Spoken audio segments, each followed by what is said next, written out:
Hey, everybody. Welcome to the broadcast. Marketing Mondays, number 50. So we almost been doing this for a whole year, 52 weeks. It is March 14th. I am going to go ahead and get this pinged in to a couple of the groups, but I appreciate everybody coming in, and we will get started in a second here. So thank you for being here. Give me 1 second, and we will get going. So, with that, I hope everybody had a great weekend. I hope everybody's looking forward to having a good, solid week. We are kind of getting right into the throes of a busy season in a lot of the industries we service. Good to see you, Shamal. Always one of the first guys in here. Always appreciate it. Give me 1 second, everybody. Let me go ahead and finish getting this teed up, and we will get going.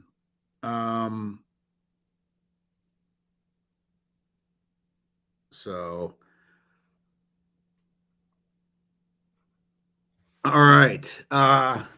Good to see you, Shamal. Hope you had a good weekend, and we are just going to get going here. As always, pinged it into the group, so we should have some more people joining us really quickly here. Good to see you, Christy. Good morning.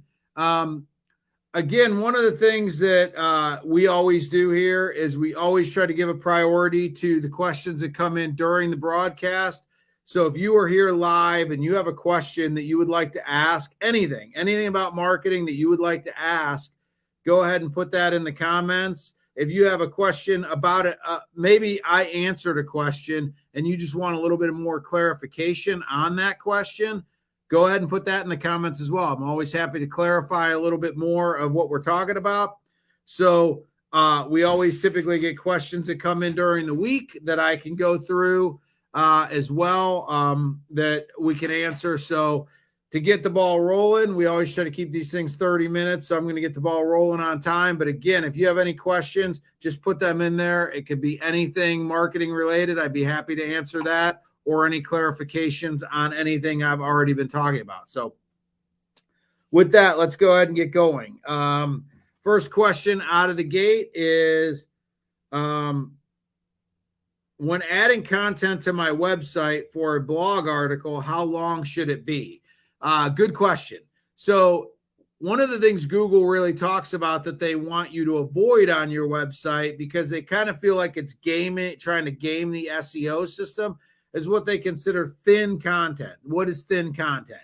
Thin content is content that's created without a lot of words. It's just like, let's say you wanted to be optimized for a certain product or service, but you didn't really want to go about the process of building out a legitimate page with that information on there. You might create a page that's titled something about that keyword or key phrase, and maybe you're going to put a couple sentences in there, and then you're just trying to optimize it for that keyword. But there's really not a lot of there, if you understand what I'm saying. There's not a lot of content there. You're just trying to create a page or an article in such a way to try to grab a keyword or a key phrase SEO benefit, but you really haven't put the time in to put the content. That is what Google and other search engines would consider thin content, because there's not a lot of content there. It's actually just generated in such a way to try to game the SEO system. What Google and other search engines are looking for is more substantive content. So what do I mean by that? This person's asking, when adding content for a blog or article, how long should it be? Typically, you want to think about 300 words or more. Now, if it's good content, it could be a lot more than that. If it's really good content that people are going to want to consume, it could be 600 words, 800 words, whatever.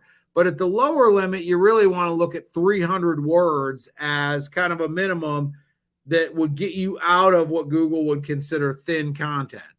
Now, that content can be very precise. You don't want to just drag on. You don't want to write sentences that don't make sense, or just add content or drag on just to get to the 300 words. But you do want to create content that is relevant to the keywords you're trying to be optimized for, and maybe break it down into an easily digestible. You might notice a lot of the articles that I write have like 3 reasons or 4 reasons why, or 3 things to consider. sometimes it's easier to get to that content threshold when you break down what you want to say into pieces, and then you just think about writing a couple solid sentences about each one of those pieces. The next thing you know, you're at 300 words. A lot of the website, where you would create an article or a blog or something like that, have a word counter there. So you easily can tell how many words you're at. So to answer this question succinctly, I would say think of 300 words as kind of a minimum. You want to be at 300 words. 300 to 600 is kind of a sweet spot, 300 to 800. If you're going to go over 800 words, I would say make sure that it's something that really makes sense, that it's a really cohesive article. Or you might want to consider, if you're trying to do too much in one article, you may want to consider breaking that up into two separate articles rather than writing one that's 1,000 words long.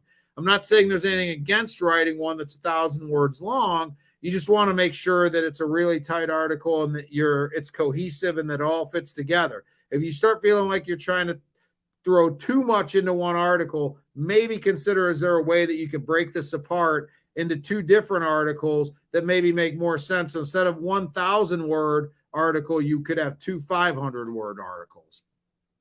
And you could optimize those things separately. And it might actually be better for your SEO to do it as two 500 word articles than to do it as 1,000 word articles. So hopefully that helps. Think is 300 is the minimum, though. You don't want to really go less than that, or you do run the risk of it. It's not going to hurt you on Google. It's not like they're going to penalize you for thin content. You just may not get a whole lot of added mojo if you're adding thin content. You may not really, and you're doing this, that you're taking the time to do this because you want to get the results. You want the positive results. So it doesn't really make any sense to create a bunch of thin content, take your time and effort to do that and not get any results because you're not doing it in a way that Google's going to, or other search engines are going to appreciate. So your time is your most valuable asset. If you're going to take your time, at least take your time and do something that's going to work. Don't take your time and do something that right out of the gate, creating a bunch of thin content is not going to give you results. So why even do it? Take all that thin content and try to create a couple more substantive blogs. It's going to give you more benefit than a bunch of thin content blogs. So hopefully that answers that question. Good to see Steve. Good to see you jump in the room. The next question that came in, drop my pen. Next question that came in is, does using AdWords help your SEO? This is actually a really good question because a lot of people look at AdWords and SEO as two different things. You know, if your SEO is going to be what generates organic content and what helps generate your search results to come up higher without being paid, and AdWords is the straight up you're paying for your placement and search results. But what this question's asking is, does using AdWords help your SEO? And I'm going to tell you there's a couple ways to think about it that actually it does help your SEO. One of the indicators of SEO is one of the indicators that Google uses to when they're populating SEO is how much traffic your website gets. That's one of the things they look at when they start to think about whether your website is authoritative or not. Let me real quickly just break that out so you understand. What Google is trying to do when somebody searches for something is they're trying to put people in touch with what they feel is the best match for what that person's looking for. That's Google's objective, is to match up somebody that's searching for something with a good match. One of the indicators Google uses for that is how authoritative the website is. Like if they have an option to present 20 websites and one is viewed as more authoritative, they're probably going to populate that to the top because they want to give you the best search results, not just random search results. They want to give you the best search results. One of the indicators of authority or being authoritative is how much traffic a website gets. It's not a perfect measurement, but if Google looks at a variety of different websites and one's getting 400 visits a day and one's getting 35 visits a day, one of the things that the Google algorithm may take into account is they may view the one that's getting 400 visits a day as being more authoritative than the one that's getting 40 visits a day by process of just the sheer traffic that's coming to the website. Much in the same way that a website that has a lot of backlinks from good quality websites, like we talked about before, building good quality backlinks. Google won't view that as being more authoritative. There's more websites that are linking back to your website, which is an indicator to Google that people respect your website and that there's some authority there. So all those things are taken into account when Google's deciding which results to populate. Back to the question now. Does using AdWords help your SEO? Well, in one way, it's going to put your website at the top of certain relevant search results, which should lead to more traffic to your website. So in a roundabout way, it's going to increase the traffic to your website, which is going to be an authoritative indicator to Google and is going to help your website get going. This could be really relevant to brand new companies with brand new websites where they don't have a lot of traffic yet. People are just starting to find out that this website exists. Google is just starting to crawl the website because it's brand new. It's a brand new business. You might utilize AdWords to sort of stimulate that process, get a kickstart. Same thing with social media advertising. If you could put that out there and get people to start clicking on ads and coming to your website, it gives your website a little bit of a traffic boost, and that's going to help boost and stimulate your SEO. So long story short, the answer to this question, although it might not be readily apparent right off the start, is you can use AdWords to help your SEO, especially on newer websites that don't have a lot of traffic to their website. If they're trying to generate traffic to their website, the AdWords traffic can help start building some authority to the website and things like that. So that's kind of an answer to that question.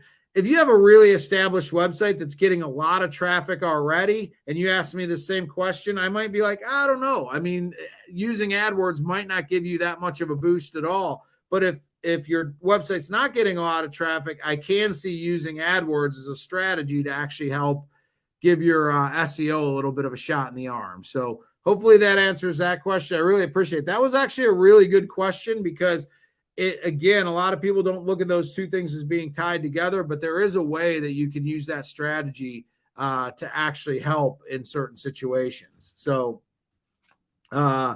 again, anybody that's listening in right now, I appreciate your time. If you have any questions or have any clarification on anything I've said, answering some of these questions, put it in the comments. I'd be happy to answer those questions.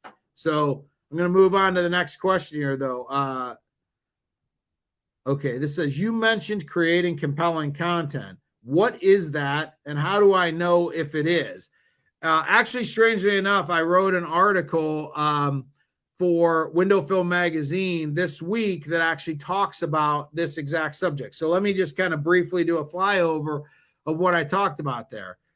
Compelling content is quite simply content that the person that's receiving it, whether it's written content, a video, whatever it is. Compelling content means that it's content that when somebody sees it, they're going to want to consume it.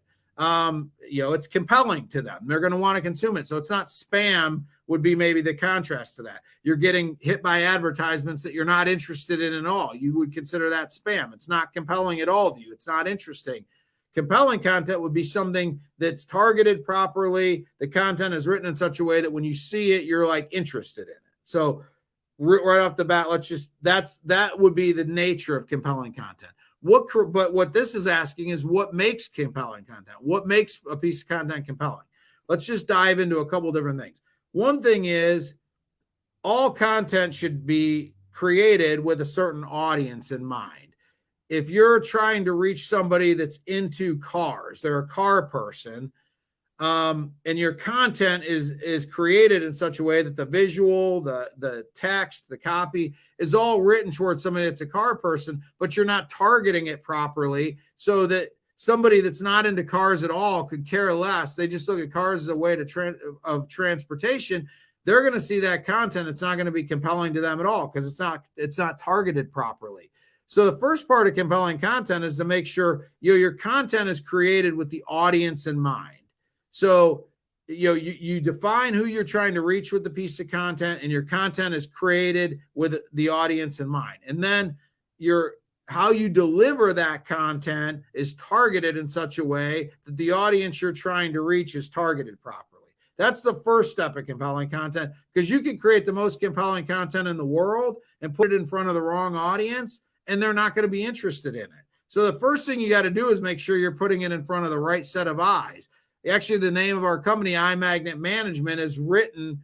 It was created in such a way to, eye magnet is like magnetizing the eye. But the first piece of that is to say, you've got to be putting the content in front of the right eyes, or the best content in the world won't attract somebody's eyes if it's something they're not interested in. I'm not interested in crocheting at all. Doesn't interest me at all. So if somebody created the greatest piece of content ever that existed about crocheting and put it across my social media feed, I'm going to pass right by it because I have zero interest in crocheting. So there's an example of, it's not just content based, it's also targeting based. Now, let's say that you've targeted it right. Let's assume that you've targeted it right. And then what makes compelling content? This is where the article I wrote for Window Film Magazine comes into play, because what I talked about is just asking yourself from the consumer standpoint, why should I care? Right out of the gate, the content via the picture, via the copy, should answer a question when I'm looking at it. Why should I, the person that's looking at it, care about this? And what you want to think about is what people tend to care about. And what I laid out in the article, and you can read the article at some point, maybe I'll put it in the link below after I'm done with this, is, does it save me money? Does it save me time? Those are the type of things. I mean, people tend to be interested in things that, right out of the gate, does it improve my life? If you're selling me on something, and I can see how having that item or having that service is going to create an improvement in my life, make me more comfortable, make me feel more established or cool or, accomplished or whatever it is. I mean, think about the ways companies advertise, whether it's BMW, a car company, or Louis Vuitton, a purse company. They are targeting a specific need that somebody has in their life, not a need, because typically you don't need a BMW or a Louis, but you want to be associated with somebody that owns a Louis Vuitton purse or that drives a BMW. It's reaching into something that somebody needs. It makes them feel better about themselves. It makes them feel more comfortable. It makes them feel a certain way about themselves. So that's one of the, why should I care? Like if I'm targeting people, why should I care if, about a BMW? I'm going to try to talk about a certain thing that maybe somebody's going to be interested in because they really enjoy the driving experience, and BMW is the ultimate driving machine. So this car is going to speak to your love of a car that really handles well or things like that. But you have to first answer that question, why should I care? That might be one way to get to the why should I care. Another might be it saves you money. Right now, we're obviously dealing with inflation. A lot of people's budgets are being stretched a little bit thin, things like that. So a lot of people, their why should I care is that this thing is going to save me money, whether that's something that saves on their utility bills or whether that's something that helps save them money long-term because it avoids maintenance that they may need to do in the future. Whatever the case may be, one of the why should I care might be that, hey, this saves you money. So you should care because long-term, this is going to be cost-effective for you and it's going to be beneficial for you because it saves you money. Another why should I care might be that it saves you time. Maybe people's schedules are really spread tight and a particular type of software or type of banking you may do or whatever the case may be is going to help you be more productive with your time and it's going to help you save time. So the why should I care is, hey, this is going to improve your life because it's going to help buy back some of your time. It's going to help save you time.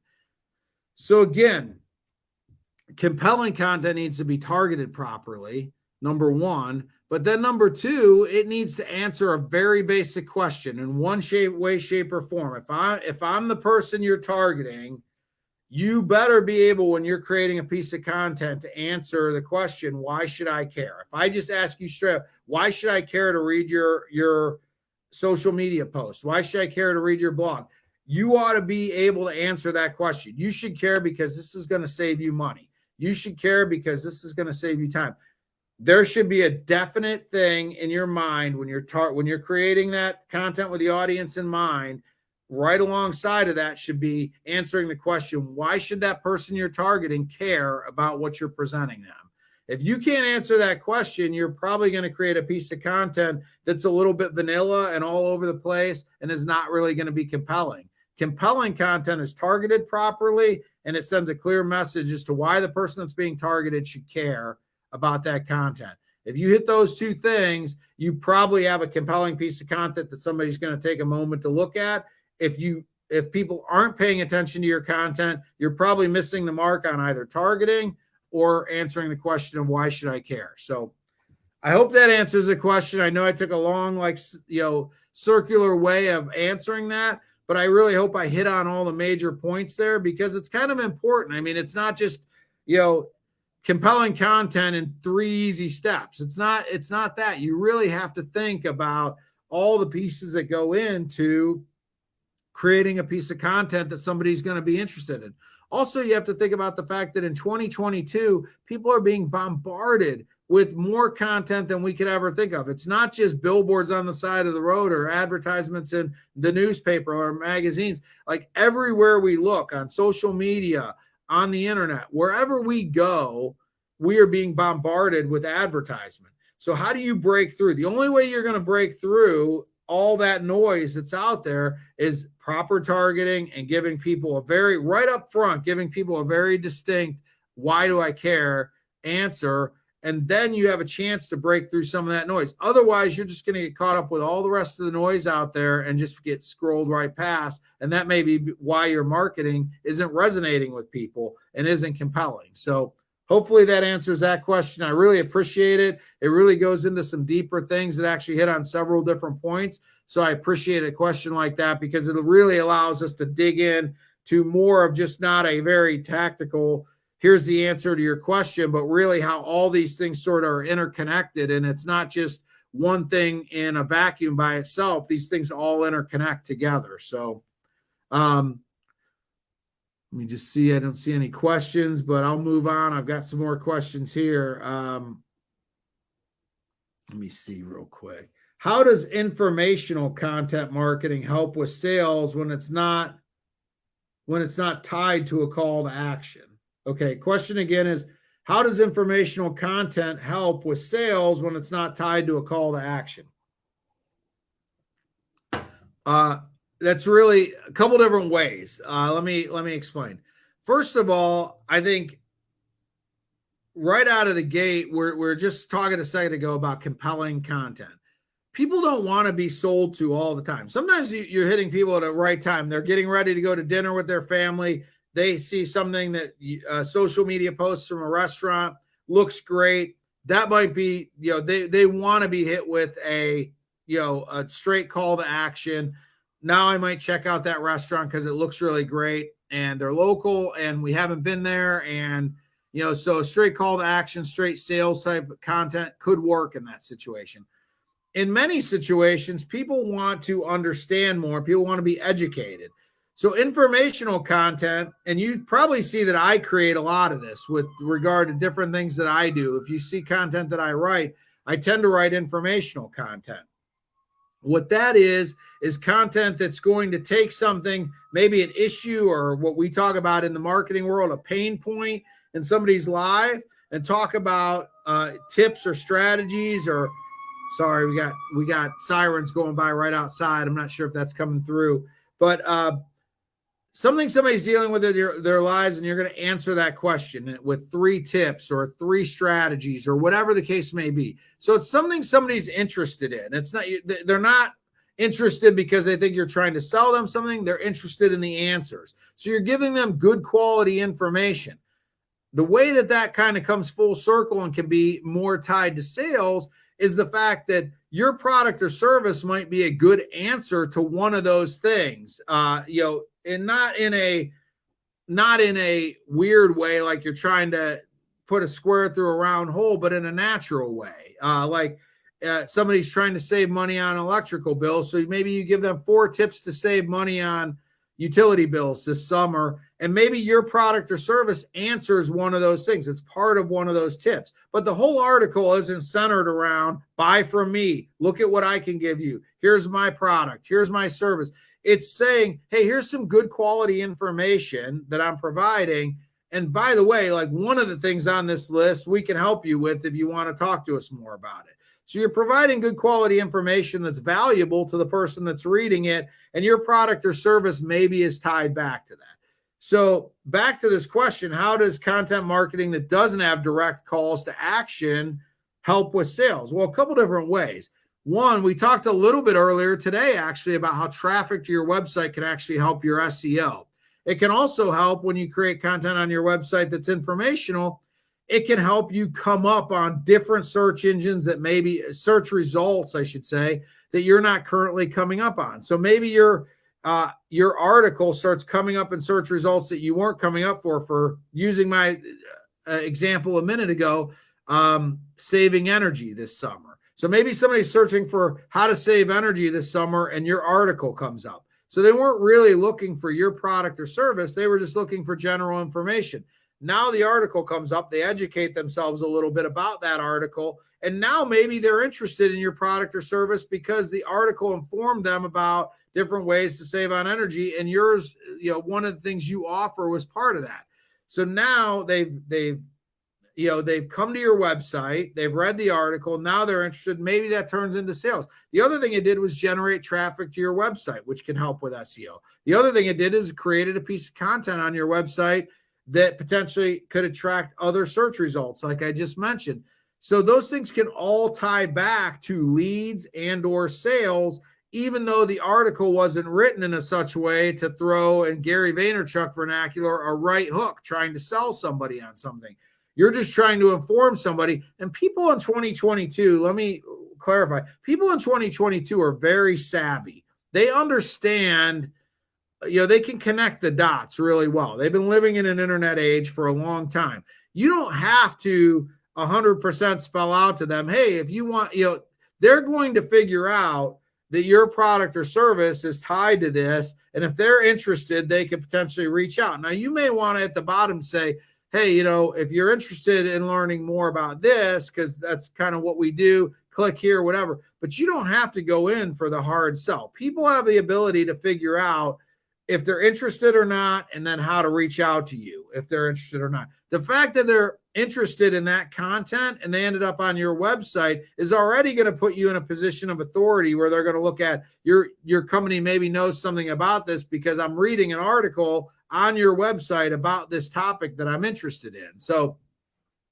you don't necessarily have to tie it so closely together to where there's the right hook. Sometimes you just have to basically become an authoritative person speaking on a particular issue, and then somebody's going to connect the dots and reach out to you for more information. So that's how it can be tied to selling. It can help with your SEO. It can also help bring in a lot more people into the funnel where they might not have been interested right out of the gate with a more salesy, if you will, type of content. They might be interested in a more of an informational piece of content, and that in turn turns into a sales opportunity for you. So think about your content as you're creating it as, informing people, and occasionally you can go in and create like content that's more, direct sales type. But I think if you're trying to create content on a regular basis, people don't want to just see a steady barrage of, sales oriented content. They start to tune that out. You have to figure out another way to gain their interest without it feeling very salesy to them. And I'm not saying do this bait and switch, like you basically put something out there, a title to something, and then as soon as they get in there, everything in that article is about buy from me, look at my product, check this out. That's going to turn people off as well. But if you legitimately can create a good article about 4 tips to and maybe your product aligns with one of those tips, but the content is valuable whether they buy your product or not, I think you're going to see a lot more people consume that content, and then a certain percentage of those people may reach out to you because they're interested in getting more information and taking it to the next level. That's how informational content can result in sales. It isn't a direct connect like, hey, we're running a sale on something, let's run a social media ad and see how many people respond to our sales ad. That's more of a direct sale type thing. And it works. Those type of things work as well. but I do think you need to fill in or you need to change it up a little bit with regard to some other types of ways that you can reach out to somebody instead of just that direct sales approach all the time. And with that, we are really close to the end of the half an hour. And the next question I'm just perusing down here is a little bit longer than I think we've got time to jump into today, but we'll definitely jump into that next week. But with that, for the people that are still in the room listening, if you have any questions about anything I answered today, please ask them. I've got another minute or two. I'd be happy to answer those or any marketing question that you could present. So I appreciate everybody taking their time to be in the room on a Monday morning, and I'm happy to take these next couple moments to answer any questions if anybody has one. If not, we'll close out for the week, and I will see you again next Monday. So thanks for tuning in, Christy. Thanks, Stephen. Glad it all makes sense. And again, you guys know how to reach me. I will probably be seeing, I know some of you guys I might be seeing later this week, and I hope I do. And until then, like I said, it is March 14th, middle of March already. Daylight savings time is back in effect, so we're getting a little bit more daylight hours in. Hopefully you guys had a great weekend. Looking forward to a terrific week. Thank you for tuning in to Marketing Mondays 50, number 50, and another couple. We're going to have to do something at the 52 mark, since that would be doing one of these a week for an entire year. We're going to have to do some sort of special thing on the 52nd episode. But anyway, thank you guys for tuning in. Hopefully that was beneficial to you, and I hope to talk to you guys soon. Take care. Bye.